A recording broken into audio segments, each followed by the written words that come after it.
الرحمن الرحيم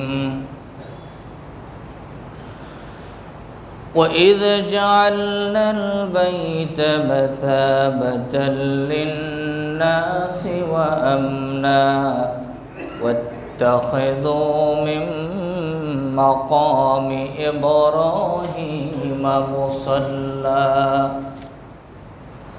وقال تعالى إن الله وملائكته يصلون على النبي يا أيها الذين آمنوا صلوا عليه وسلموا تسليما اللهم صل على محمد وعلى آل محمد كما صليت على إبراهيم وعلى آل إبراهيم إنك حميد مجيد اللهم بارك على محمد وعلى آل محمد كما باركت على إبراهيم وعلى آل إبراهيم إنك حميد مجيد بلغ العلا بكماله كشف الدجى بجماله حسنت جميع خصاله صلوا عليه وآله الحمد لله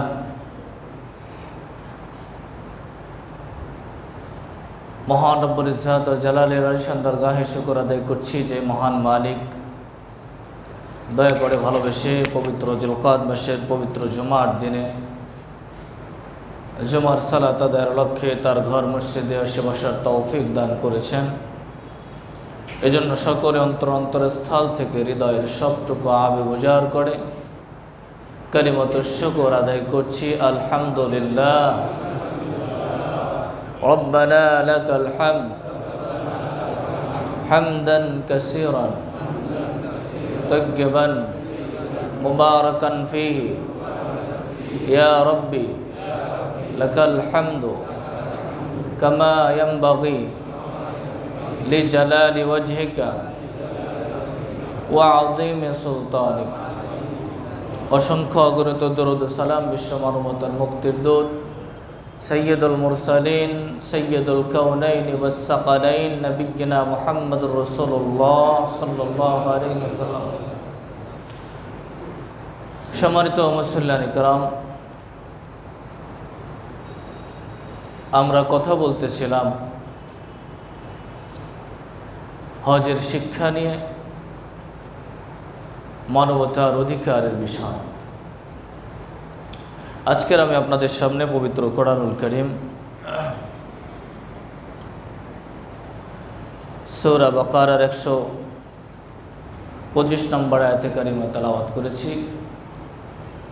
এর আলোকে হজের শিক্ষা থেকেই ইব্রাহিম আলাইহিস সালামের জীবনী, কাবার ইতিহাস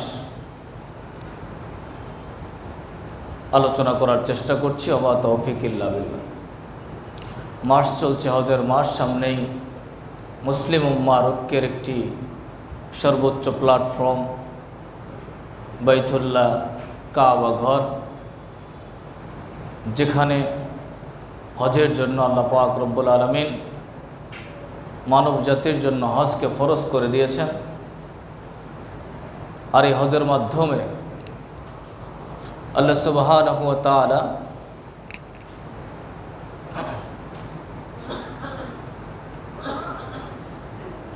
কিছু বলবেন না? আমার আম্মা মারা গেছেন আজকের 10:30টার দিকে মারা গেছেন। অকুল কমিশনারের মা। হ্যাঁ, বাদ আসরে ঠিক আছে, এখানে জানাজা হবে। আচ্ছা আচ্ছা আচ্ছা, ঠিক আছে। সম্মানিত হাজিরিন, যে কথা বলতেছিলাম, এই কাবা পৃথিবীর শ্রেষ্ঠ ঘর, প্রথম মসজিদ আল্লাহ পাক নির্মাণ করেছেন সাইয়েদনা ইব্রাহিম আলাইহিস সালাতু ওয়াস সালাম এবং তার সন্তান ইব্রাহিম আলাইহিস সালাতু ওয়াস সালামের মাধ্যমে নির্মাণ করে তাদের মাধ্যমে আল্লাহ মক্কা নগরীকে নিরাপদ নগরী করেছেন। তাদের স্মৃতিকে রক্ষার জন্য, তাদেরকে সম্মানিত করার জন্য আল্লাহ পাক মানব জাতির জন্য হজের বিধান প্রণয়ন করেছেন। আর এই হজের বিধানের মধ্যে সম্পূর্ণ হজটাই হলো ইব্রাহিম আলাইহিস সালাতু ওয়াস সালাম এবং ইব্রাহিম ইসমাইল আলাইহিস সালাতু ওয়াস সালামের তার স্মৃতি এবং তাদেরকে স্মরণের জন্য আল্লাহ পাক পয়েন্টে পয়েন্টে বিভিন্ন বিধান রেখে দিয়েছে। যেমন হাজিরা যখন তাওয়াফ করে এরপরে মাকাম ইব্রাহিমে 2 রাকাত নামাজ পড়তে হয়। মাকাম ইব্রাহিম হলো যেই পাথরের উপরে দাঁড়িয়ে ইব্রাহিম আলাইহিস সালাতু ওয়াস সালাম কাবাগর নির্মাণ করেছিলেন, সেই পাথরটার নাম হলো মাকাম ইব্রাহিম, ইব্রাহিমের দাঁড়ানোর পাথর। পাথরের নাম হয়ে গেছে মাকাম ইব্রাহিম। এই পাথরটা লিফটের মতন আল্লাহ পাকের সাহায্যে ইব্রাহিম আলাইহিস সালামকে নিয়ে উপরের দিকে উঠে যেতেন। কাবাগর নির্মাণের জন্য যতটুকু উঁচুতে যাওয়া লাগে ততটুকু উঁচুতে পাথরটা উঠে যেতেন, আর ইব্রাহিম আলাইহিস সালাম উপরের কাজগুলো ওখানে করতেন। পাথরটা শূন্যের উপরে ভাসতে থাকতো। সুবহানাল্লাহ বলেন। এখন ইব্রাহিম আলাইহিস সালামের পায়ের চিহ্ন মাকাম ইব্রাহিমে আছে। যারা কাবায় গিয়েছেন আপনারা দেখেছেন, ঠিক হাতিমে কাবার সাথে ডান পাশে মুলতাজাম দরজার ডান পাশে একটা গ্লাসের মধ্যে পাথরটা রাখা আছে। এখান থেকে গিয়ে হাজিরা উমরাকারীরা বের হবে, ডান দিকে বের হয়ে হারামের নিচে বর্তমানে জমজম, মায়ে জমজম, জমজম কূপ, বীরে জমজম,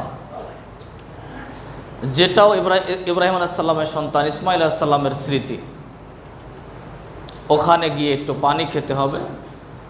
পানি পান করার সাথে সাথে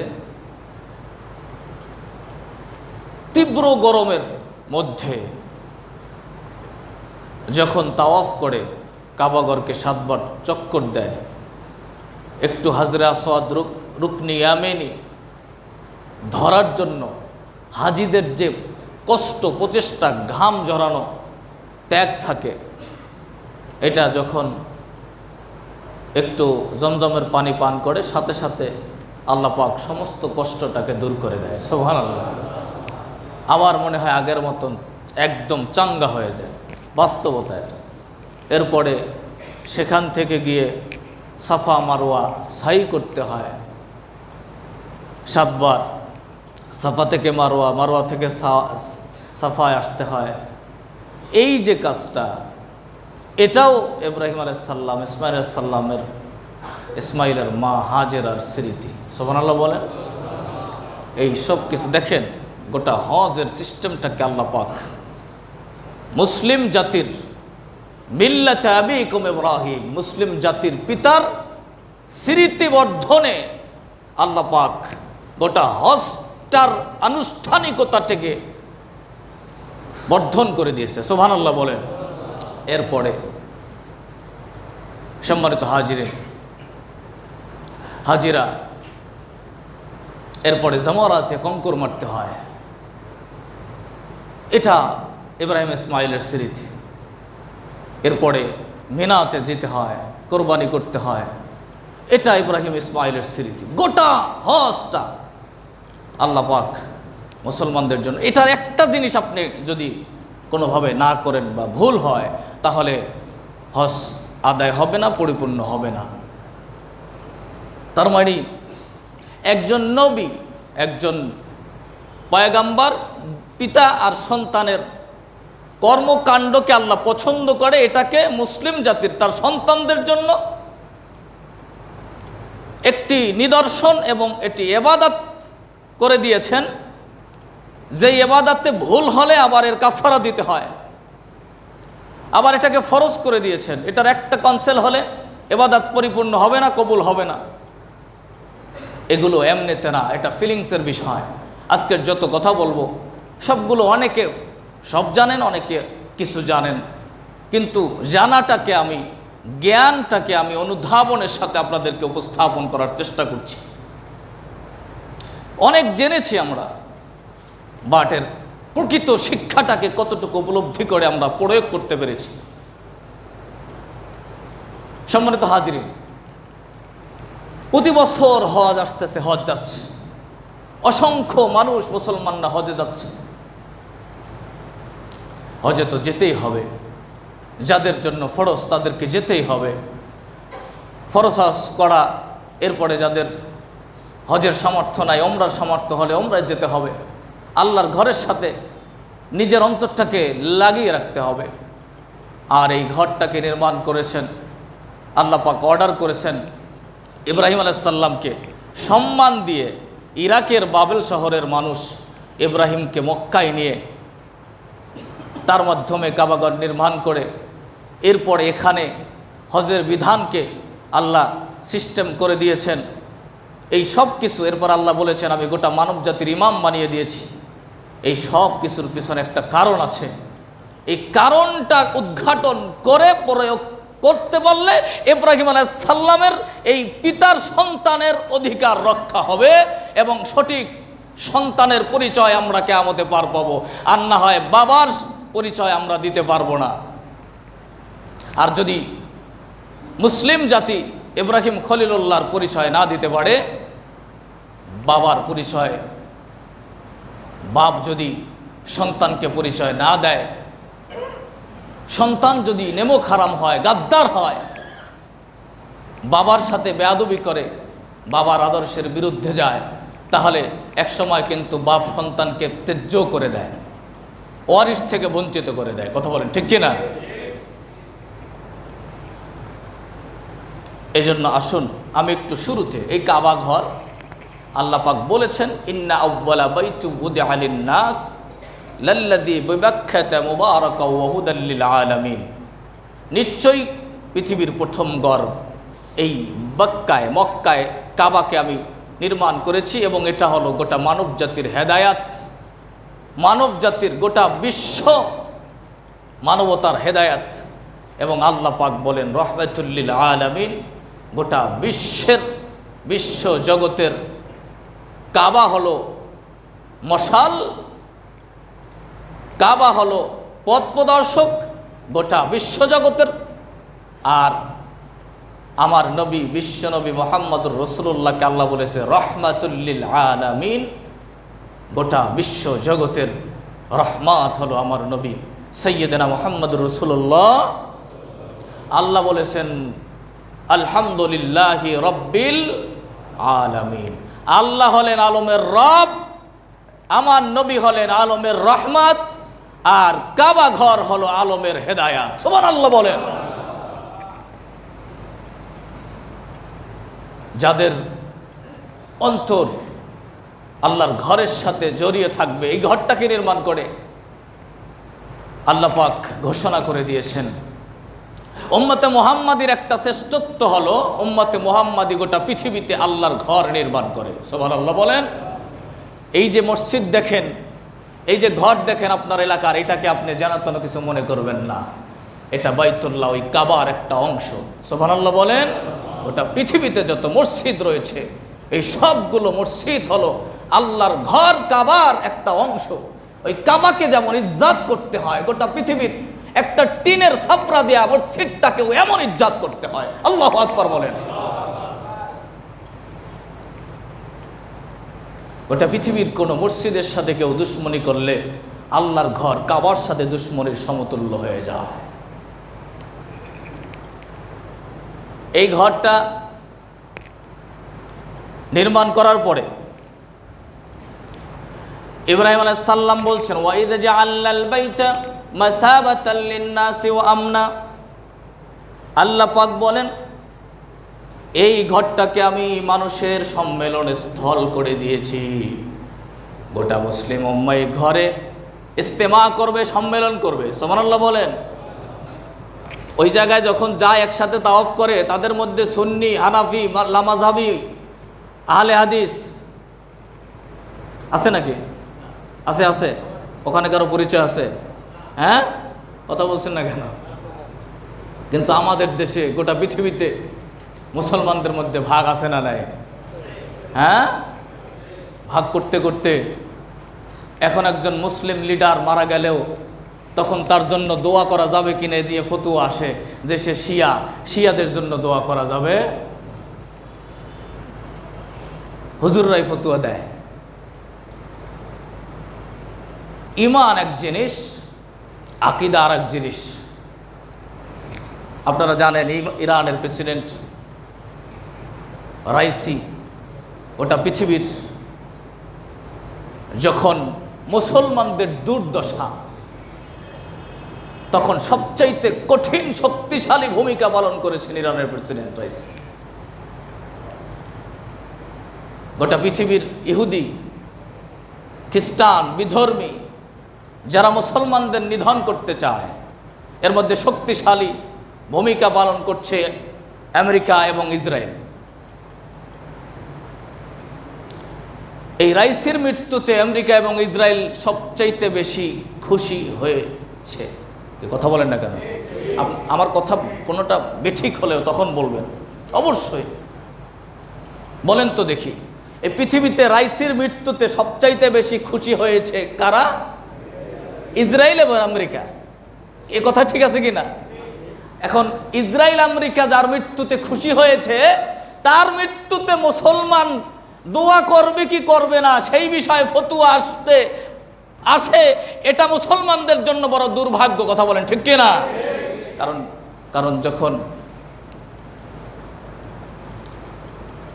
আজকের প্রশ্ন আসছে, আমি এটা একটু পরে আলোচনার শেষের দিকে দেব, শিয়া আকীদার ব্যাপারে, শিয়াদের ব্যাপারে আমাদের অবস্থানটা কি, এটা আরেকটু শেষে বলবো আমি, সেখানে আমি সমাধানটা করে দেবো ইনশাল্লাহ। কথা প্রসঙ্গে আসছে যে আমাদের দুর্দশা, আমার দেশে এই যে একজন মুসলমান আর একজন মুসলমান, আপনাদের কি বলবো ভাই, নামধারী হুজুর লেবাস লাগাইয়া মিডিয়ায় আইসা ওয়াজ নসিহত করতে যাইয়া এক হুজুর আর এক হুজুরের বিরুদ্ধে এমনভাবে লাগতেছে, গোটা জাতিটা মনে হয় জানি বিভ্রান্তির মধ্যে পড়ছে। কথা বলেন ঠিক কিনা? এগুলো কিছু না। একজন হক্কানি আলেম, পৃথিবীতে আলেম থাকবে দুই শ্রেণীর। কয় শ্রেণীর? দুই শ্রেণীর। এটা মনে রাখবেন কথা। আলেম কয় শ্রেণীর? আল্লাহ রাসূলের স্পষ্ট হাদিস। একটাকে বলা হয় আলেম ওলামায়ে হক, আর একটা হলো ওলামায়ে সু। একটা হলো হক্কানি আলেম, প্রকৃত আলেম, আর একটা হলো আলেমে সু, নিকৃষ্ট আলেম। আলেমদের মধ্যে দুইটা কাতার থাকবে। এটা ছিল, আছে, কিয়ামত পর্যন্ত থাকবেই। আপনাকে চিহ্নিত করতে হবে সঠিক আলেমকে। এই পৃথিবীতে যারা হকের উপরে থাকে, আলেমরা যখন হকের উপরে থাকে, যে আলেম একটা মহল তার বিরুদ্ধে যায়, যারা সামাজিক কাজ করে, মানবতার কাজ করে, দ্বীনের কাজ করে, দ্বীনের পাহারাদার সত্যিকার অর্থে, তাদের বিরুদ্ধাচরণ যখন একটা বিশাল শক্তিশালী কম করে, তারা তাদের এই বিরুদ্ধাচরণের ষড়যন্ত্রের একটা অংশ হিসাবে ওলামায়ে সুদেরকে কাজে লাগায়। কথা কি বুঝতেছেন তো? হক্কানি আলেমদেরকে ঘায়েল করতে কোনো শক্তিশালী মহল তখন ওলামায়ে সু যারা এই আলেম নামের এই লেবাসধারীদেরকে তখন কাজে লাগাইয়া হক্কানি আলেমদের ক্ষতি করে। এটার পিছনে কোনো বিশাল শক্তি কাজ করে। কথা কি বুঝতেছেন তো? আমি বিস্তারিত বলতে পারছি না, আপনারা বোঝার চেষ্টা করবেন। আল্লাহ কি বলছেন? মাসাবাতাল লিন্নাসি ওয়া আমনা। আল্লাহ পাক বলছে আমি এই ঘরটাকে মানুষের সম্মেলন স্থল করেছি। সূরা বাকারা 125 নম্বর আয়াত। ওয়াত্তাখিযু মিন মাকামি ইব্রাহিমা মুসাল্লা। আজ এই পাথরে দাঁড়ায়া ইব্রাহিম এই ঘরটাকে নির্মাণ করেছে, ওই ঘরের পাশে, ওই পাথরের দাঁড়ায়া, ওই জায়গায় দাঁড়ায়া আমি গোটা মুসলিম উম্মাকে সালাতের জন্য অর্ডার করে দিয়েছি। সুবহানাল্লাহ। আত্তাখিযু মিন মাকাম ইব্রাহিম মুসাল্লা, মাকাম ইব্রাহিমকে আমি নামাজের জায়গা করে দিয়েছি। এগুলো কোনো হাদিসের কথা না, সরাসরি আল্লাহর কোরআনের কথা। এরপরে আল্লাহ পাক বলেন, ওয়াহিদনা ইলা ইব্রাহিম ওয়া ইসমাঈল আন তাহহিরা বাইতিয়া লিত-তাইফিনা ওয়াল আকিফিনা ওয়ার রুকআইস সুজুদ। আল্লাহ পাক বলেন, এরপরে আমি ইব্রাহিমকে আদেশ করেছি এবং ইসমাইলকে আদেশ করেছি, দুই বাপ বেটাকে বলেছি যে তোমরা আনতাহহিরা বাইতি, আমার এই ঘরটাকে পবিত্র করো, পরিষ্কার করো, পবিত্র পরিচ্ছন্ন রাখো, লিত-তাইফিন, এই ঘরটাকে তাওয়াফকারীদের জন্য, ওয়াল আকিফিন, এই ঘরে অবস্থানকারীদের জন্য, ওয়ার রুকআইস সুজুদ, এই ঘরে এসে রুকু সেজদাকারীদের জন্য। সুবহানাল্লাহ। গোটা পৃথিবীর মানব জাতি, মুসলিম জাতি সেই সময় থেকে কিয়ামত পর্যন্ত যারা করেছে, যারা করছে, যারা করবে, যারা তাওয়াফ করবে, করছে, যারা অবস্থান করছে, করবে, যারা সেখানে রুকু সিজদা করছে, করবে, এ গোটা মানব জাতির জন্য আল্লাহ পাক ইব্রাহিম ইসমাইলকে এই ঘরটাকে পবিত্র করার জন্য সেদিন অর্ডার করেছেন। কিন্তু ইব্রাহিম ইসমাইল ওই দিন পরিষ্কার পরিচ্ছন্ন পবিত্র করেছেন। তাফসীরকারকগণ বলেন, গোটা পৃথিবীতে যতদিন পর্যন্ত এই হাজিদের জন্য, উমরাকারীদের জন্য, তাওয়াফকারীদের জন্য, রুকু সিজদাকারীদের জন্য গোটা পৃথিবীতে আল্লাহর ঘরের অংশ যত মসজিদ আছে, এইগুলো যারা পরিষ্কার পরিচ্ছন্ন করে, এই গোটা পৃথিবীতে কোটি কোটি লক্ষ লক্ষ নামাজের জায়গা, আল্লাহর ঘর, কাবা ঘর সহ যতবার, যত লক্ষ কোটি বার পরিষ্কার পরিচ্ছন্ন করা হয়, এই সব পরিষ্কার পরিচ্ছন্নের একটা মূল একটা অধিকার এবং মূল সওয়াব, মূল নেক ইব্রাহিম ইসমাইলের আমল নামায় চলে যায়। সুবহানাল্লাহ। এই সম্মানটা আল্লাহ তাদেরকে দিয়েছে। এই কথাটা কি বুঝতে পারছেন তো? গোটা পৃথিবীতে কাবা সহ, কাবার অংশ যত মসজিদ আছে, এগুলো যতবার পরিষ্কার হয়, যারাই পরিষ্কার করে তাদের তো সওয়াব হয়। এই সবগুলোকে একত্রিত করে, এটাকে বিকাশ করে, মনে করেন ফর এক্সাম্পল ইব্রাহিম ইসমাইলের আমল নামায় আল্লাহ দিয়ে দেয়। আল্লাহু আকবার।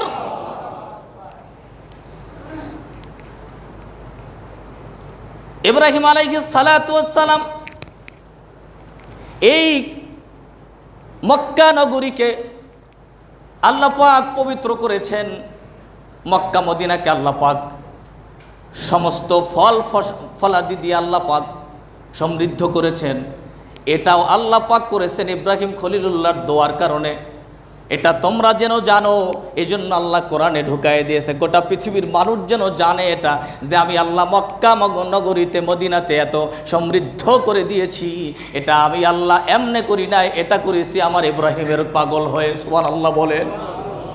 আল্লাহ পাক বলেন, ওয়া ইয ক্বালা ইব্রাহিম রাব্বিজআল হাযা বালাদান আমিনা ওয়ারযুক আহলাহু মিনাস সামারাতি মান আমানা মিনহুম বিল্লাহি ওয়াল ইয়াউমিল আখির ক্বালা ওয়া মান কাফারা فأمتعه ثم قليلا ثم أضطره إلى عذاب النار وبئس المصير। জোরে বলুন আল্লাহু আকবার।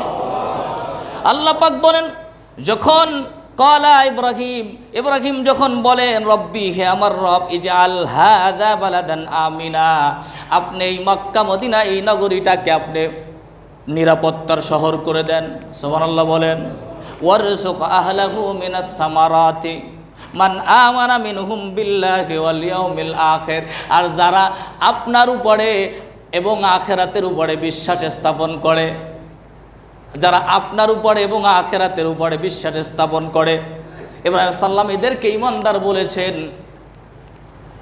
দেখেন, খেয়াল করেন, এই দুই শ্রেণী যারা আপনার উপরে এবং আখিরাতের উপরে বিশ্বাস স্থাপন করে, এই বিশ্বাসীদের জন্য আপনি ওয়ারজুক আহলাহু মিনাস সামারাত, আপনি এই শহরে, এই নগরীতে আপনি ফলের রিজিক দিয়ে দেন। সুবহানাল্লাহ বলে, ফল ফলাদি বৃদ্ধি করে দেন। ওয়ারজুক আহলাহু মিনাস সামারাত, এই নগরীর ইমানদারদের জন্য আপনি ফল দিয়ে সমৃদ্ধ করে দেন। এখনো গোটা পৃথিবীতে মক্কা মদিনা সবচাইতে ফলে সমৃদ্ধ একটি শহর, কথা বলেন ঠিক কিনা? তাইফে এখনো যারা গেছেন দেখবেন এত এত সুন্দর এবং আপনার ভালো পিওর ফল এখনো পাওয়া যায় মক্কায়, মদিনায়, বিশেষ করে তাইফে তো গোটা বিশ্বের ফলের জন্য সবচাইতে শ্রেষ্ঠ একটি নগরী, শহর বলা হয় তাইফকে। আল্লাহ সেই ইব্রাহিমের দোয়া কবুল করে এখনো পর্যন্ত আল্লাহ ইমানদারদের জন্য রেখে দিয়েছে। এখন এই কথায় আল্লাহ পাক বলতেছে কলা, এবার এই কলার ফাইল হলো, বর্ণনাকারী হলো আল্লাহ। আল্লাহ বলতেছে, ইব্রাহিম তুমি তো বলেছো যে এই এলাকার অধিবাসী ইমানদারদের জন্য আমি রিজিক বৃদ্ধি করব, তবে আমি সেটা তো করবই। ওমান কাফারা ফাউমাত্তিউহু কালিলান সুম্মা আত্তারহু, তবে আমি কিছুদিনের জন্য যারা কাফের ইমানদার না তাদেরকেও আমি আল্লাহ এই সুযোগটা দিব। সুবহানাল্লাহ বলবেন না? খুব খেয়াল করেন, একটু উপলব্ধি করেন ভাই, এগুলো খুব গবেষণার কথা। শুনছেন তো আল্লাহ মক্কা নগরী করে দিয়েছে। এখন ইব্রাহিম আলাইহিস সালামের দোয়াটা আল্লাহ যদি ওইভাবেই কবুল করে, তাহলে মক্কা মদিনার কোনো একটা কাফের কোনো ফল খেতে পারবে, কোনো রিজিক পাবে? এজন্য আল্লাহ ওই সময় বলে দিছে, ক্বালা ওয়ামান কাফারা ফাউমাত্তিউহু কালিলান, আমি অল্প কিছুদিনের জন্য, তার মানে দুনিয়ার জিন্দিগিতে আমি আল্লাহ কাফেরগুলারেও এই ফল খাওয়াবো, এই রিজিকের অধিকারী করব। তবে সুম্মা আত্তারহু ইলা আযাবিন নার, আমি আল্লাহ আমার শক্তি প্রয়োগ করে ঘাট ধাক্কা দিয়ে কিয়ামতের পরে এদেরকে জাহান্নামে নিক্ষেপ করব। অবিসাল মাসির, এবং ওই বাসস্থানটা বড়ই নিকৃষ্ট হবে জাহান্নামের। দেখছেন আল্লাহ কি বলছে, যে তুমি তো ইমানদারদের জন্য দোয়া করেছো, তো আমি মক্কা নগরীকে তোমার দোয়ার বদৌলতে সমৃদ্ধ করে দিলাম। এটা শুধু এই ফল ইমানদাররাই ভোগ করবে না, কাফেররাও ভোগ করবে। কথা বলেন ঠিক কি না? করতেছে কি না?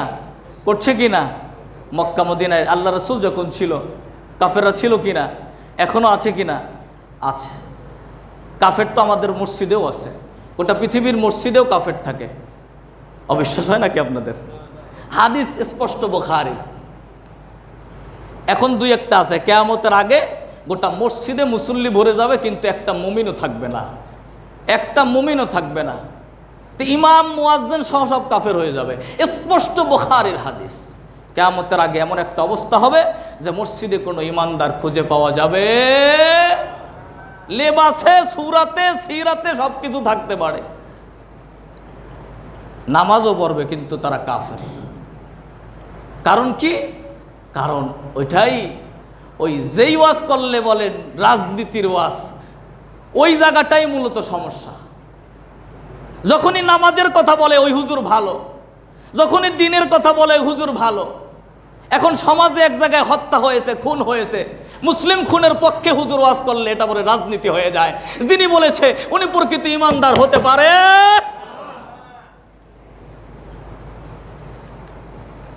আপনি ইসলাম বুঝেন নাই, ইমানের স্বাদ আপনি বুঝেন নাই। আপনি বুঝছেন যে নামাজ রোজার মধ্যেই ইমান, এটাই আপনি বুঝেছেন। আপনি নামাজে যে ইমামকে আপনি ইক্তেদা করেন, দাঁড়িয়ে দাঁড়িয়ে ইমাম যখন সালাম ফিরায় তখন ফিরান, ইমাম যখন রুকুতে যায় তখন রুকু করেন। ইমামের আগে যদি কেউ মাথা জাগায় সিজদা করে, বলেন তো দেখি ইমামের আগে মাথা জাগলে তার নামাজ কি হবে? এই ফতোয়া তো আপনারা জানেন কিনা? এত মারাত্মক নামাজের ভিতরে, তার মানে ইমামের সাথে সামান্য বিরোধিতা করা যাবে? এটা কি শুধু নামাজের ক্ষেত্রে? এবার এখানে আপনি 100% মাইনা মসজিদ বের হওয়ার সাথে সাথে ওই ইমামের বিরোধিতা করেন, তার মানে হলো প্রকৃতপক্ষে আপনি ইমানের স্বাদ গ্রহণ করতে পারেন, আপনি মুনাফেক হয়ে গেছেন। যদি সত্যিকারের যুক্তিসঙ্গত ইমামের বিরোধিতা করা লাগে, এটা গোটা আমার এই রেকর্ড হচ্ছে, এই আলোচনা হাজার হাজার মানুষ শোনে, গোটা পৃথিবীর মসজিদের মুসল্লিদের জন্য ওই কথা। সব মুসল্লিদের জন্য কথা। গোটা জায়গায়, সমস্ত জায়গায় এক শ্রেণীর মানুষ আছে যারা ইমামদের বিরোধিতা করে, আছে না নাই? কথা বলেন। আছে আছে, গোটা পৃথিবীতে, গোটা বাংলাদেশে, বিশেষ করে বাংলাদেশে বেশি, সব মসজিদে এই আলোচনা হচ্ছে। দেখেন, এগুলো মানুষ শোনে। আপনারা এখানে কয়জন শোনেন? এটা একটা দিনের একটা দাওয়াতি প্ল্যাটফর্ম। এটার ফজিলাত আছে, অনেক অনেক ফজিলাত, অনেকগুলো ফজিলাত। একটা হলো দাওয়াত, এখানে যারা শোনে তাদের চাইতে কয়েক গুণ বেশি মানুষ পরবর্তীতে শোনে। আর একটা ফজিলাত হলো এখানে সব রেকর্ড থাকে। সমস্ত কথাগুলো কেউ যদি এই বক্তৃতার বিরুদ্ধে কোনো রিপোর্ট করে, তাহলে এখানে সেটা সঠিক তথ্য থাকবে। কথা বলেন ঠিক কি না? এজনের ফজিলাত আছে না নাই? আছে, ফজিলাত আছে। তো গোটা বাংলাদেশের মুসল্লিদের জন্য এক কথা। তাহলে যিনি ইমামকে এত বেশি পরিমাণ ইক্তাদা করলো, এত বেশি পরিমাণ, যে ইমামের আগে একটু নামাজ, যে আল্লাহ এত কঠিন করে দিল যে মাথা জাগাইলেই নামাজ শেষ হয়ে যাবে, তার মানে সে তাকে মেনে নিল। এই মেনে নেওয়া মানেই হলো তাকে ভালো করে মেনে নেয়। আর যুক্তিসঙ্গতভাবে যদি তার বিরোধিতা করাই লাগে, তাহলে নামাজেও তার ইক্তেদা করা যাবে। তার মানে তো আমি মুনাফিকি করলাম। কথা বলেন ঠিক কি না? নামাজে ইক্তেদা করলাম আর অন্য জায়গায়, তার মানে আমি মুনাফিকি করলাম। যার যুক্তিসঙ্গত বিরোধিতা করতে হবে, তাহলে তার ইক্তেদা নামাজেও করা যাবে, তার মানে তার পিছনে নামাজ পড়া যাবে না, করলে হবে না। এটাই বাস্তবতা। পৃথিবীর যত বড় আলেম আপনি যদি তার কাছে প্রশ্ন করবেন, জিজ্ঞাসা করবেন, এটাই সঠিক ফতোয়া, এটাই বাস্তবতা। নামাজ তার হবে না, নামাজ ইক্তেদা বলা না। একজন ইমাম এখানে যে হবে, ইসলামী রাষ্ট্রের ইমাম হবে, যিনি গোটা দেশের খলিফা হবে। কথা বলেন ঠিক কিনা? যেটা আফগানিস্তানে হয়েছে। খলিফা হবে কেন? এখানে দাঁড়িয়েছে তার খুতবায় যেমন সালাতে মুসল্লিদেরকে ইক্তেদা করতে বাধ্য করবে, সে সমাজে, রাষ্ট্রে আল্লাহর দ্বীন প্রতিষ্ঠায় ওই ইমামের বক্তৃতা দিয়ে গোটা জাতিটাকে ইমামের ইক্তেদা করতে বাধ্য করবে। কথা বলেন ঠিক কিনা? এটাই ছিল মূলত ইসলাম, এটাই ছিল ইসলাম। ওমরের সংসদ ছিল না, ওমরের সংসদ ভবন ছিল মসজিদে নববী। সুবহানাল্লাহ বলবেন না কেন? ওমর প্রেসিডেন্ট, তার সংসদ প্রেসিডেন্টের চেয়ার ছিল এই খুতবা। তার মানে এখান থেকে গোটা সমাজ রাষ্ট্রের কথা হবে, এটার নামই খুতবা। বুঝতে হবে বারবার, এটার নামই খুতবা। এখান থেকে ওই কথা হতে হবে। এটাই হলো নবীর উত্তরসূরি ওয়ারিস। এজন্য জমিনে যারা ওলামায়ে কেরাম যারা হক কথা বলে, তারা রাজনীতি করে না, বরঞ্চ তারা আল্লাহর নবী জাতির পিতা ইব্রাহিম খলিলুল্লাহর জিম্মাদারির দায়িত্ব পালন করে। ঠিক কিনা বলেন? মুসলমান বাবাজিরা আমার, আল্লাহ পাক বলেন, এরপরে ইব্রাহিম আলাইহিস সালাতু ওয়াস সালাম আল্লাহর কাছে দোয়া করতেছেন, ওয়াইদ ইয়ারফাউ ইব্রাহিমুল কওয়াইদা মিনাল বাইতি ওয়া ইসমাঈল রব্বানা তাকাব্বাল মিন্না ইন্নাকা আনতাস সামিউল আলিম। হে আল্লাহ, আমি ইব্রাহিম ইসমাঈলের পক্ষ থেকে আপনি আমাদের এই কাজটাকে, আপনি এই ভিত্তি স্থাপনটাকে আপনি কবুল করে নেন, আমাদের থেকে আপনি গ্রহণ করে নেন। রব্বানা ওয়াজআলনা মুসলিমাইনি লাকা ওয়া মিন যুররিয়াতিনা উম্মাতাম মুসলিমাতাল লাক ওয়া আরিনা মানাসিকানা ওয়া তুব আলাইনা ইন্নাকা আনতাত তাওয়াবুর রহিম। আল্লাহ পাক বলে, হে রব্বানা, হে আমার রব, ওয়াজআলনা মুসলিমাইনি লাকা ওয়া মিন যুররিয়াতিনা, আমাদের থেকে, আমার উত্তরসূরি থেকে, আমার সন্তানদের মধ্য থেকে একটা উম্মতে মুসলিমা আপনি তৈরি করে দেন। সুবহানাল্লাহ বলেন। যারা আমার আদর্শের উপরে থাকবে, আর আমার সন্তানদের মধ্য থেকে একজন উম্মতে মুহাম্মাদের একটা নেতা আপনি তৈরি করে দেন। আল্লাহ পাক এই দোয়া কবুল করে ইব্রাহিম আলাইহিস সালামের সন্তান ইসমাঈলের মাধ্যমে আল্লাহ গোটা মুসলিম জাতির নেতা, বিশ্ব নবী, শেষ নবী মুহাম্মদুর রাসূলুল্লাহকে গোটা পৃথিবীতে প্রেরণ করেছে। সুবহানাল্লাহ। আল্লাহ গোটা কোরআন দেখাচ্ছে যে আমি ইব্রাহিমকে এভাবে সম্মান করেছি। তার দোয়ার কত দাম, তার কত পাওয়ার, তার কি সম্মান, যে গোটা পৃথিবীর মানুষ কিয়ামত পর্যন্ত হজ করতে, উমরা করতে যায়, তারাই স্মরণ করতে বাধ্য। এই সব কিছু বলার একটা উদ্দেশ্য আছে। এরপরে আল্লাহ পাক বলেন, ওয়ামান ইয়ারগাবু আম মিল্লাতি ইব্রাহিম ইল্লা মান সাফিহা নাফসা ওয়া লাকাদ ইসতাফাইনাহু ফিদ দুনিয়া ওয়া ইন্নাহু ফিল আখিরাতি লামিনাস সালিহিন। আল্লাহ পাক বলেন, এই ইব্রাহিমের ধর্ম ইব্রাহিমের ধর্ম মানে কি? ইব্রাহিমের আদর্শ, ইব্রাহিমের দল মানে হলো বিশ্বনবীর আদর্শ। সুবহানাল্লাহ বলেন। কারণ বাবার সন্তান নবী, এই নবীর আদর্শ আল্লাহ পাক বলেন এই ইব্রাহিমের আদর্শ এবং এই ধর্ম দল থেকে শুধু মুখ ফিরিয়ে নিতে পারে যারা বোকা, তারা ছাড়া এই ধর্ম কেউ কেউ মুখ ফিরিয়ে নিতে পারে না। আল্লাহ পাক বলে নিশ্চয়ই আমি ইব্রাহিমকে পৃথিবীতে মনোনীত করেছি এবং পরকালে সে সৎ কর্মশীলদের অন্তর্ভুক্ত হবে। এরপরে আল্লাহ পাক বলেন ইদ ক্বালা লাহু রাব্বুহু আসলিম ক্বালা আসলামতু লিরাব্বিল আলামিন। আমি ইব্রাহিমকে বলেছি ইব্রাহিম আমার কাছে আত্মসমর্পণ করো। ইব্রাহিম বলল আল্লাহ আমি করে ফেললাম। সুবহানাল্লাহ বলেন। এই সব ব্যাখ্যা আরও সামনে আসবে পরবর্তী জুমায়। আল্লাহ বলছে আমি বললাম তুমি সম্পূর্ণভাবে আমার সামনে আত্মসমর্পণ করো। ইব্রাহিম বলে আসলিম ক্বালা আসলামতু লিরাব্বিল আলামিন, আমি রব্বুল আলামিনের কাছে সম্পূর্ণভাবে আত্মসমর্পণ করলাম। আল্লাহ পাক ইব্রাহিমকে এত সম্মান কেন দিলেন, এত ইজ্জাত কেন দিলেন? অনেকগুলো কারণ, তার মধ্যে প্রথম একটা কারণ হলো আল্লাহ পাক এই নবীকে ধাপে ধাপে পরীক্ষা করেছেন, তার মধ্যে সবগুলোই তিনি পাশ করেছেন। এক নাম্বার হলো ওয়াকাযালিকা নুরি ইব্রাহিমা মালাকুতাস সামাওয়াতি ওয়াল আরদি ওয়া লিয়াকুনা মিনাল মুকিনিন। আল্লাহ পাক ইব্রাহিম নবীকে হেদায়াত চিনিয়েছেন আর তিনি নিজে নিজে নিজের জ্ঞান দিয়া হেদায়াত পেয়েছে। সুবহানাল্লাহ বলে। আল্লাহ পাক বলে ওয়াকাযালিকা নুরি ইব্রাহিমা মালাকুতাস সামাওয়াতি ওয়াল আরদি ওয়া লিয়াকুনা মিনাল মুকিনিন। আল্লাহ পাক বলে আমি ইব্রাহিমকে আকাশ জমিনের আশ্চর্য বস্তুসমূহকে বিভিন্নভাবে আমি অবলোকন করালাম যাতে সে দৃঢ় বিশ্বাসী হতে পারে। সুবহানাল্লাহ বলেন। আচ্ছা এই আয়াত দিয়ে আপনি কি বুঝছেন? ইব্রাহিমকে আল্লাহ ইমানদার বানাবে। ইব্রাহিম কোনো মুসলমানের ঘরে কি জন্মগ্রহণ করেছিল? ইব্রাহিম এমন ঘরে এমন জনপদে জন্মগ্রহণ করেছে তার বাপ মা গোটা আত্মীয় স্বজন পুরা সমাজটা মুশরিক, পুরা ইসলাম বিরোধী, পুরা আল্লাহ বিরোধী কার্যক্রমে লিপ্ত। এমন জায়গায় ইব্রাহিম যখন ছোট্ট মানুষ, সে আল্লাহর দিশা কেমনে পাবে? আল্লাহ পাক বলছে আমি তাকে হেদায়েতের আলো দিব। এই জন্য আকাশ জমিনের সব কিছু দেখাইছি। দেখে দেখে দেখে দেখে চিন্তা করে ইব্রাহিম চিনেছে দুইটা শিক্ষা। এক নাম্বার হলো হেদায়েতের মালিককে আল্লাহ। ওই মুশরিক সম্প্রদায় থেকে একা ইব্রাহিমকে হেদায়াত দিবেন বিধায় আল্লাহ বলছে আমি সব কিছু দেখাইছি যেন তিনি বিশ্বাসী হতে। তার মানে হেদায়েতের মালিক কোনো নবী, কোনো পীর, কোনো বুজুর্গ, কোনো হুজুর, কোনো আলেম, কোনো বক্তা, কোনো ওয়াইস। হেদায়াত যারা পাবে এটা আল্লাহর পক্ষ থেকে বড় রহমত। কথা বলেন ঠিক কিনা? যিনি পাবে সে এক ওয়াজেই পাবে, আর যিনি পাবে না হাজারটা ওয়াজেও হেদায়াত পাবে। হেদায়াতের মালিক কে? হেদায়াতের চাবিকাঠি কার কাছে? আল্লাহর কাছে। আল্লাহ পাক এরপরে বলেন কিভাবে তিনি, আমি যখন দেখাইলাম তখন কেমনে চিনল।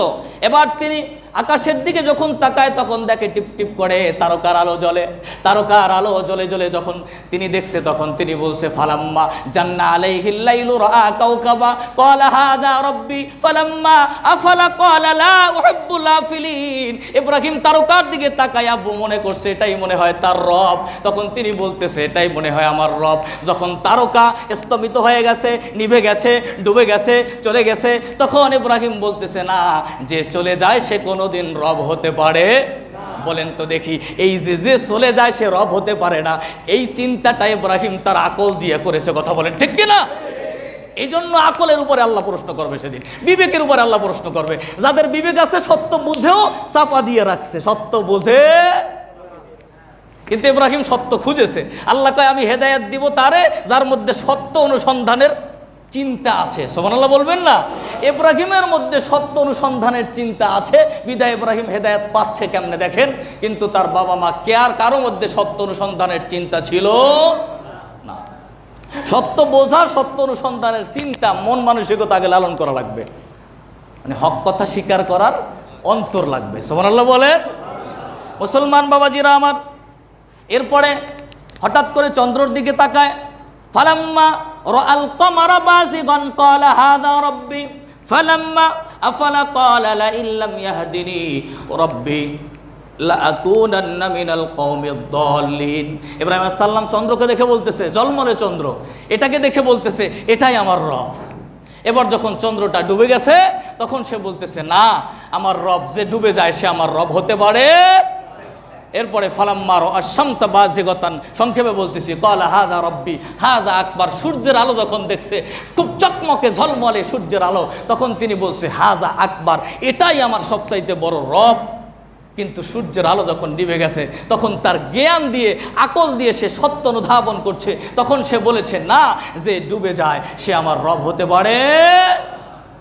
ক্বালা আফালাত, যে ডুবে যায় সে আমার রব হতে পারে না। ইব্রাহিম আলাইহিস সালাম ঘোষণাই করে দিলেন তখন যে আমার রব তো তিনি, যিনি ডুববেও না, যার শেষ নাই, যার প্রলয় নাই, যার ক্ষয় নাই, যিনি সব সময় আছেন, ছিলেন, থাকবেন, তিনি আমার রব। ইন্নী ওয়াজ্জাহাতু ওয়াজহিয়া লিল্লাযী ফাতারাস সামাওয়াতি ওয়াল আরদা হানিফা ওয়া মা আনা মিনাল মুশরিকিন। তখন উনি গবেষণা করতে করতে, শিখতে শিখতে, সত্য অনুসন্ধান করতে করতে, তখন তার আকল তাকে সাক্ষ্য দিয়েছে, না না, এইগুলো ওঠানো, নামানো, ডুবানো, উঠানোর পিছনে একজনের কাজ আছে, তিনি হলেন আমার রব। সুবহানাল্লাহ বলেন। তিনি অদৃশ্যে আছেন, তিনি অদৃশ্যে থেকে এটা করতেছেন। বলেন তো দেখি, এই চিন্তাটা ইব্রাহিম তার সত্য অনুসন্ধানের আকল দিয়ে করেছেন। কথা বলেন ঠিক কি না? এই জন্য সত্য অনুসন্ধানের অন্তর থাকতে হবে রে প্রিয় ভাইরা আমার। না হয় ওগুলো দেখেও, ওগুলো তো আজরও দেখেছে, কিন্তু আজরের এই বুদ্ধি হয়, কিন্তু ইব্রাহিমের এই বুদ্ধি হয়েছে যে এগুলো ওঠানামা করায় যে তা তিনি আমার রব। ইন্নী ওয়াজ্জাহাতু ওয়াজহিয়া লিল্লাযী ফাতারাস সামাওয়াতি ওয়াল আরদা হানিফা ওয়া মা আনা মিনাল মুশরিকিন। নিশ্চয়ই আমি আপনার দিকে আমার অন্তরটাকে, মুখমণ্ডলকে ঘুরিয়ে দিলাম, আমি পুত পবিত্র, আমার কওম থেকে, মুশরিক কওম থেকে আমি পবিত্র হয়ে গেলাম। সম্মানিত হাজরিন, সময় তো চলে যাচ্ছে। ইব্রাহিম আলাইহিস সালাম এই যে তিনি চিনতে পেরেছেন, এক নাম্বার কারণ, এই জন্য তিনি সম্মানিত। দুই নাম্বার, আমি 2 মিনিট সময়কে আমাকে দিবেন আপনারা? 2 মিনিটে আমি শেষ করবো ইনশাল্লাহ। 2 মিনিটের দ্বিতীয় নাম্বার, কি কারণে আল্লাহ পাক তাকে এত সম্মান দিয়েছেন, আর এই কাবা নির্মাণ কেন, আর এই হজই বা কেন?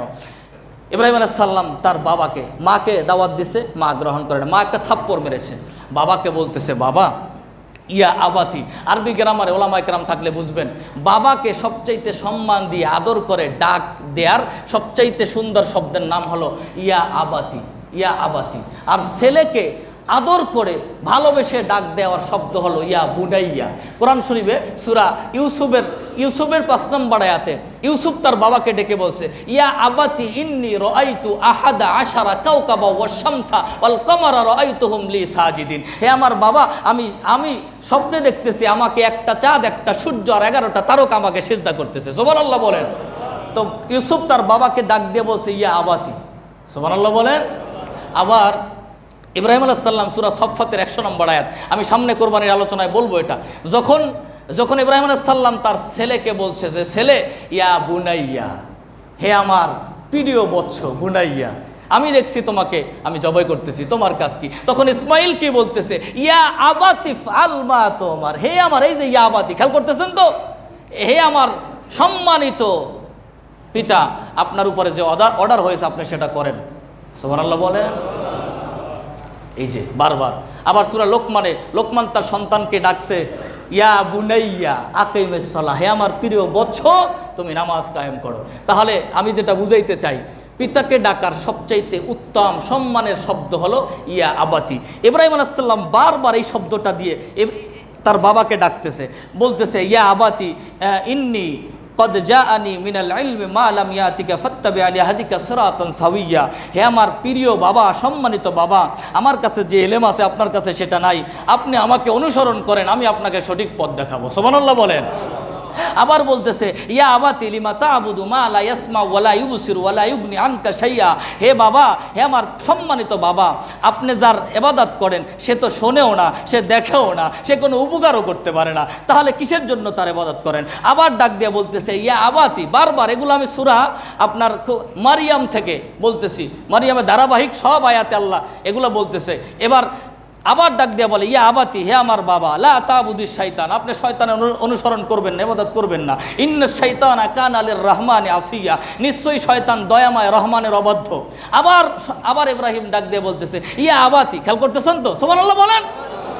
বারবার প্রত্যেকবার বাবাকে বলতেছে, আর সব সময় বাবাকে সম্মানের সূচক শব্দ ব্যবহার করতেছে। ইয়া আবাতি ইন্নী আখাফু আইয়া মাসসাকা আযাবুম মিনার রহমান ফাতাকুনা লিশ-শাইতানি ওয়ালিয়্যা, হে আমার বাবা, আমি ভয় পাইতেছি যে আপনাকে দয়াময় প্রভু আপনাকে আযাবে স্পর্শ করবে, আপনি শয়তানের সঙ্গী হয়ে যাবেন। এই বিভিন্নভাবে বাবাকে সম্মান দিয়ে বোঝাচ্ছে, বিভিন্নভাবে ভয় ভীতি প্রদর্শন করতেছে। এই এত কিছু করার পরে জন্মদাতা পিতা হয়ে এবার ছেলেকে বলতেছে, কি বলতেছে? বাবার কথাটা শোনেন। বাবা বলতেছে, ক্বালা আরাগিবুন আনতা আন আলিহাতি ইয়া ইব্রাহিম। এতবার বাবাকে বলল, এ আমার সম্মানিত পিতা, হে আমার ভালোবাসার পিতা, এতবার বলার পরে পিতা তার সন্তানকে যখন কথা বলতেছে, তখন ইয়া বুনাইয়া, এই ভালোবাসার ডাকটা তিনি দিলেন না। তিনি ডাইরেক্ট বলতেছে, ক্বালা আরাগিবুন আনতা আন আলিহাতি ইয়া ইব্রাহিম, হে ইব্রাহিম, তুমি আমাদের প্রতিমা, আমাদের আদর্শের বিচ্যুতি ঘটাচ্ছ, তুমি আমাদের আদর্শ থেকে মুখ ফিরিয়ে নিচ্ছ, আমি বুঝতে পারছি। হে ইব্রাহিম, লা ইল্লাম তানতাহি লা আরজুমান্নাকা ওয়াহজুরনি মালিয়া, নিশ্চয়ই আমি তোমাকে পাথর মেরে মেরে মেরে ফেলবো, তুমি দূর হয়ে যাও আমার থেকে। প্রিয় ভাইয়েরা আমার, এটাই আমার মূল পয়েন্ট। খেয়াল করেন, জন্মদাতা বাবা এতবার বাবাকে এত সম্মান করে ভালোবেসে যে সন্তান ডেকেছে,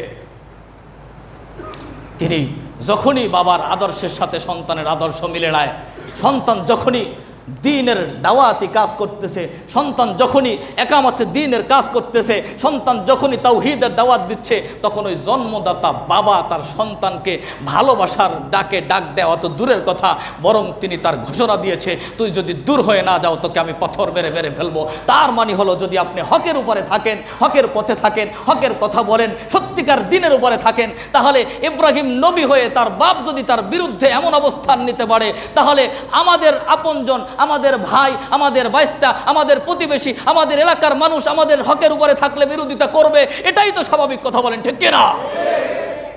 এটাই তো স্বাভাবিক। যদি না হয় তাহলে তো এটা কোরআনে আল্লাহ দিয়ে এই শিক্ষা আমাদেরকে দিতেন।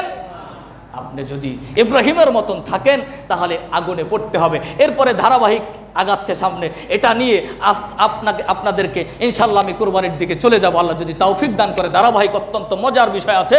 আসুন আজকের আমরা হজের শিক্ষা থেকে এটাই গ্রহণ করতে পারি যে ইব্রাহিম আলাইহিস সালামকে আল্লাহ সম্মান দিয়েছে হজের মাধ্যমে, আর সম্মানের পিছনে একটা বড় কারণ হলো যে ইব্রাহিম আল্লাহর আনুগত্যের সামনে সম্পূর্ণভাবে নিজেকে ছেড়ে দিয়েছে। তাতে তার নিজের জীবনের হুমকি আসার পরেও তিনি রবের উপর থেকে সামান্য পরিমাণ পিছপা হয় না, কথা বলেন ঠিক কিনা? আল্লাহ আমাদেরকে দ্বীনের উপরে, ইসলামের উপরে স্থির থাকার তৌফিক দান করুক, বলুন আমিন। সম্মানিত হাজিরিন, এই শিয়া সম্প্রদায় যারা, এদের আকিদায় সমস্যা বলে আমরা, আকিদা শব্দটা আল্লাহর রাসূল সাহাবী তাবিঈদের যুগে ছিল না, তার পরের শব্দ, তার অনেক পরের শব্দ শিয়া। এই আকিদা শব্দটা ইমানের মৌলিক বিষয় হলো আল্লাহর উপরে বিশ্বাস, আখিরাতের উপরে বিশ্বাস, রাসূলের উপরে বিশ্বাস, কিতাবের উপরে বিশ্বাস, কোরআনের উপরে বিশ্বাস। কথা কি বুঝতেছেন? ইমানের মৌলিক বিষয় আপনারা জানেন না? আমানতু বিল্লাহি ওয়া মালাইকাতিহি ওয়া কুতুবিহি বলার তো টাইম নেই এখন। এই বিষয়ের উপরে যাদের বিশ্বাস, এদেরকে মুমিন বলতে হবে। এদেরকে আমরা কাফের ফতুয়া দেওয়ার কোনো সুযোগ, কথা কি বুঝতেছেন তো? মৌলিক ইমানের উপরে বিশ্বাস যদি থাকে, তাকে কাফের ডাইরেক্ট ফতুয়া দেওয়া যাবে, কাফের বলা যাবে না, কাফের বলার সুযোগটা নাই। শিয়া সম্প্রদায়ের মধ্যে অনেক ধরনের ক্যাটাগরি আছে, অনেক ভাগ আছে, তাদের মধ্যে অনেক ভাগ আছে। কেউ কেউ খুব নিকৃষ্ট, কেউ কেউ সম্পূর্ণ শিরিকের মধ্যে লিপ্ত আছে, তাদেরটা ভিন্ন। কেউ কেউ আবার আখেরাত মানে, আল্লাহকে মানে, রাসূলকে মানে, শেষ নবী মানে, সব কিছু মানে, কোরআনকে মানে, আল্লাহর আনুগত্য করে। তাদের মধ্যে ত্রুটি হলো তারা সাহাবায়ে কেরাম, কিছু কিছু সাহাবায়ে কেরামকে নিয়ে ইশকাল তোলে, প্রশ্ন তোলে, কিছু কিছু সাহাবীদের বিরোধিতা করে। এখন এই সাহাবীদের বিরোধিতা করার মাধ্যমে আহলে সুন্নাত ওয়াল জামাতের বিষয় হলো যে কিছু কিছু সাহাবীদের বিরোধিতার মাধ্যমে সম্পূর্ণ কাফের ফতুয়া দেওয়াটা, এটা আহলে সুন্নাত ওয়াল জামাতের আকীদা। আমার কথাটা কি বুঝতেছেন তো? কথা খুব ভালো করে বুঝবেন। ইমানের মৌলিক বিষয়ের উপরে তাদের আকীদায় সমস্যা, তাদের অনেক ত্রুটি বিচ্যুতি আছে, এটা মানতেই হবে। ত্রুটি থেকে তাদেরকে ফিরে আসতে হবে, আমরা তাদেরকে দাওয়াতি কাজ করব। কিন্তু আল্লাহর জমিনে আল্লাহর দিন তাওহীদকে প্রতিষ্ঠার জন্য যারা আন্দোলন করে, এদের সাথে যাদের মিল হয়ে যাবে তারা সবাই মুসলমান ভাই ভাই, যেরকম সুবহানাল্লাহ। তাদেরকে শিয়াদেরকে দাওয়াত দিতে হবে তাদের ভুলের জন্য, কিন্তু ইমানের জায়গা থেকে তারা যদি স্থির থাকে, সঠিক থাকে, তাহলে তাদেরকে আল্লাহ মাফ করেও দিতে পারে। এই জন্য সরাসরি একদম কাফের এটা ওই রকমের বলার আসলে সুযোগ নাই যদি ইমানের সাথে মিল থাকে। তবে সাহাবা ইকরামদেরকে যদি কেউ গালি দেয় তাহলে আমরা সেটাকে কোনোভাবে মেনে নিতে পারি না, সেটা প্রশ্রয় দিতে পারি না। এর আলোচনা আমরা সামনে করবো ইনশাল্লাহ। সংক্ষেপে বললাম, আরও বিস্তারিত ব্যাখ্যা আছে, এই আলোচনা দিয়েই কেউ কোনো মন্তব্য করবেন না, এটা কঠিন বিষয়। আরও সামনে আমি আলোচনা করব। আল্লাহ পাক আমাদেরকে কথাগুলো বোঝার তৌফিক দান করুক, আমিন। ওয়া আখির দাওয়ানা আলহামদুলিল্লাহি রাব্বিল আলামিন। আসসালামু আলাইকুম ওয়া রাহমাতুল্লাহ। যাদের সুন্নাহ বাকি কবর জুমা আদায় করে নিন।